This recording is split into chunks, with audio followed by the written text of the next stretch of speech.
વિશ્વના 7 સૌથી વધુ લગ્ન કરનારા વ્યક્તિઓ, જેમાં નંબર 1 પરના વ્યક્તિએ તો લગ્ન કરીને આખું ગામ વસાવી દીધું. Number 7, Ong Dam સોરટ.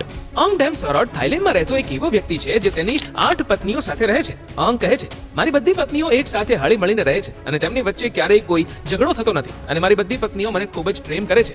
તેને આગળ એમ પણ કહ્યું કે મારી 8 પત્નીઓ અલગ અલગ બેડરૂમમાં સૂવે છે અને મારી સાથે સૂવાનો વારો આવે તેની રાહ જુએ છે. તેની પત્નીઓ પણ કહે છે કે ઓંગ અમારી બધાની સારી રીતે કાળજી રાખે છે, તેથી અમારે એકબીજા સાથે ઝઘડવાનો કોઈ પ્રશ્ન જ રહેતો નથી. નંબર 6, આર્થર ઓ ઉર્સો. વાસ્તવમાં આર્થર ઓ ઉર્સો બ્રાઝિલનો એક ફેમસ મોડલ છે. બ્રાઝિલના વ્યક્તિએ ગયા વર્ષે 9 છોકરીઓ સાથે લગ્ન કરીને બધાને ચોંકાવી દીધા હતા. આર્થરનું માનવું હતું કે પ્રેમ પર કોઈ પ્રતિબંધ ન હોવો જોઈએ. આર્થરે એક ઇન્ટરવ્યુ દરમિયાન પણ કહ્યું હતું, હું હજી પણ વધુ 2 લગ્ન કરવા માંગુ છું. હું મારી દરેક પત્ની સાથે એક બાળક ઈચ્છું છું. વાસ્તવમાં આર્થર મોડેલિંગ કરીને દર મહિને 40 થી 50 લાખ રૂપિયા કમાય છે. આર્થર તેની તમામ પત્નીને ખુશ રાખે છે અને તેની પત્નીઓને પણ આર્થરથી કોઈ સમસ્યા નથી. નંબર 5, મુસા હસાહયા કસેરા. મિત્રો, આ માણસ યુગાન્ડામાં રહેતો એક ખેડૂત છે. મુસા હસાહયાને કુલ 12 પત્નીઓ અને 102 બાળકો છે. મુસા કહે છે, હું એક પછી એક મહિલા સાથે લગ્ન કરતો રહ્યો. એક પુરુષ એક પત્નીથી કેવી રીતે સંતુષ્ટ થઈ શકે? તમને જણાવી દઈએ કે મુસાની સૌથી નાની પત્ની, જેનું નામ જુલેખા છે, તે પણ 11 બાળકોની માં છે. મુસાના તમામ બાળકોની ઉંમર 6 અને 45 વર્ષની વચ્ચે છે. તે બધા ખેતરમાં મુસાની સાથે રહે છે. મુસાનો સૌથી મોટો દીકરો તેની સૌથી નાની માં કરતા પણ 21 વર્ષ મોટો છે. Number 4, David સકાયો કલુહના. કેન્યામાં રહેતા ડેવિડ સકાયો કલુહાનાને કુલ 15 પત્નીઓ છે અને કુલ 107 બાળકો છે. આ 61 વર્ષનો વ્યક્તિ તેની તમામ પત્નીઓ સાથે આનંદથી રહે છે. ડેવિડે એક ઇન્ટરવ્યુ દરમિયાન એમ પણ કહ્યું હતું કે મારી તમામ પત્નીઓ મને એક રાજાની જેમ માને છે. તેની પ્રથમ પત્ની જેસિકા કલુહાના કહે છે, મને ક્યારેય એ વાતની ઈર્ષ્યા નથી થઈ કે પોતાની સાથે નવી નવી સ્ત્રીઓને લઈ આવે છે. તે એક જવાબદાર વ્યક્તિ છે અને તે જે પણ કરે છે તે હંમેશા સાચું હોય છે, કારણ કે તે કંઈક કરતા પહેલા વિચારવા માટે પૂરતો સમય લે છે.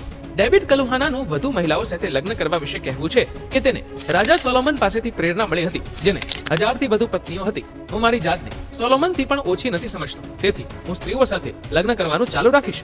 નંબર 3, એમડી મુરાદ અબ્દુલ રહેમાન.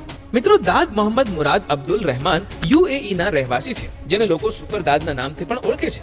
યુએઈ માં રહેતા 70 વર્ષના મુરાદ અબ્દુલ રહેમાનની કુલ 17 પત્નીઓ છે અને તેઓ 97 બાળકોના પિતા છે. તે પોતાના 117 પૌત્ર પૌત્રીઓ સાથે શહેરના અલગ અલગ 27 ઘરોમાં રહે છે.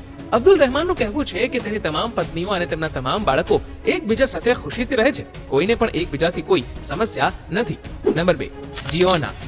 મિત્રો, આ વ્યક્તિ ભારતના મિઝોરમમાં રહે છે. તમને જાણીને નવાઈ લાગશે કે તેમની કુલ 38 પત્નીઓ, 30 બાળકો અને 33 પૌત્ર પૌત્રીઓ છે. તમને જણાવી દઈએ કે મોટા ભાગના લોકો જીઓંગ ઘાકાને જીઓના ચાનાના નામથી પણ ઓળખે છે. ચાનાનો આ પરિવાર 4 માળના મકાનમાં રહે છે, જેનું નામ છે છુઆન થારનન, જે બકટાવંગ ગામમાં સ્થિત છે. આ ઘરમાં કુલ 100 રૂમ છે અને તે બધા એકબીજા સાથે હળી મળીને આનંદથી રહે છે.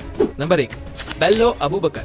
નાઇજીરિયામાં રહેતા આ વ્યક્તિએ એક આખું ગામ બસાવી દીધું છે. આ વ્યક્તિની કુલ 130 પત્નીઓ અને 203 બાળકો છે. આ સાંભળીને તમે વિશ્વાસ નહીં કરો, પરંતુ આ એકદમ સાચું છે. આટલા વધારે લગ્ન કરવાને કારણે અબુબકરની ધરપકડ પણ કરવામાં આવી હતી, પરંતુ તેની તમામ પત્નીઓને અબુબકર પ્રત્યે એટલો પ્રેમ હતો કે તેમની તમામ પત્નીઓએ મળીને તેને સપોર્ટ આપ્યો અને જેલમાંથી છોડાવ્યો હતો. જે પછી અબુબકરનું 93 વર્ષની વયે અવસાન થયું હતું. એવું માનવામાં આવે છે કે જ્યારે અબુબકરનું અવસાન થયું ત્યારે તેની 20થી વધુ પત્નીઓ ગર્ભવતી હતી.